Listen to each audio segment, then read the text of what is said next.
महिला शिक्षणाच्या प्रणेत्या सावित्रीबाई फुले जयंती व पद्मश्री डॉक्टर सिंधुताई सपकाळ यांच्या 4थ्या पुण्यतिथीनिमित्त चिखलदऱ्यात करुणेचा जागर अनुभवायला मिळाला. सिंधुताई सपकाळ जनविकास सामाजिक बहुउद्देशीय फाउंडेशन पुणे शाखा चिखलदरा यांच्या वतीनं आयोजित पुष्पांजली कार्यक्रमात माजी लेडी गव्हर्नर आचार्य डॉक्टर कमलताई रामकृष्ण गवई यांनी भावपूर्ण प्रतिपादन केलं.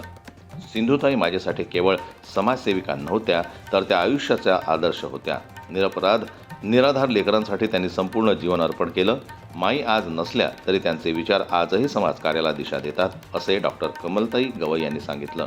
चिखलदरा ही सिंधुताईंची कर्मभूमी असून इथूनच त्यांनी आदिवासी मुलींसाठी आश्रमशाळेची मुहूर्तमेढ रोवली, त्याची त्यांनी आठवण करून दिली. यावेळी सिंधुताईंचे चिरंजीव अरुणभाऊ सपकाळ यांनी आईचे कार्य पुढे नेण्याची शपथ व्यक्त केली. कार्यक्रमास न्याय, प्रशासन, राजकीय व सामाजिक क्षेत्रातील अनेक मान्यवर उपस्थित होते. 2 दिवसीय कार्यक्रमात वक्तृत्व, कविता, गीत गायन व सांस्कृतिक सादरीकरणातून सिंधुताईंच्या विचारांचा जागर करण्यात आला.